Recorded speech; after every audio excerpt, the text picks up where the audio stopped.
The only way to stop that kind of power, grab it by the tail, gun in the opposite direction.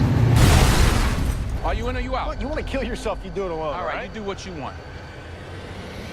Wait. Denzel Washington and Chris Pine go mano a mano with an unstoppable train in the new action thriller Unstoppable. I'm Bryce Falcon.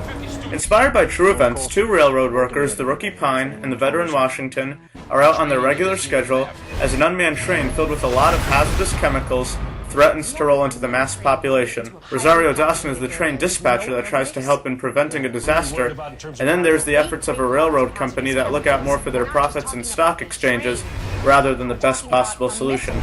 But the best planning in the film comes from the two men who are just as close to the train as the news helicopters covering the event. It's coming straight at us. We're going after your train.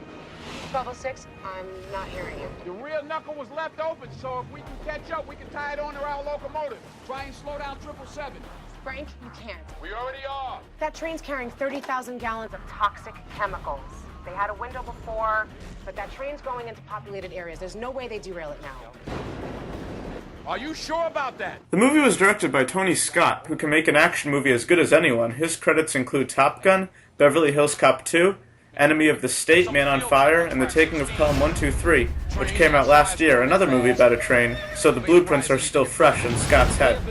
There are things I liked about Unstoppable. I liked the special effects, I liked the early scenes of the film, setting up the action around the Pennsylvania area, I liked the energy Washington and Pine brought to the film, but I wanted Unstoppable to be even louder, flashier, more electric and intense.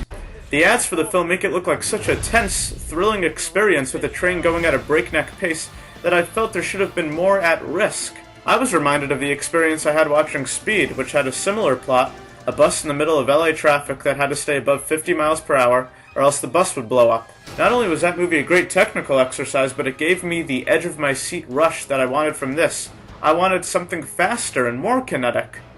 Although Washington does have one heroic moment in the film that will probably generate applause in the theaters, the film is just technique, but for most people, it'll get the job done.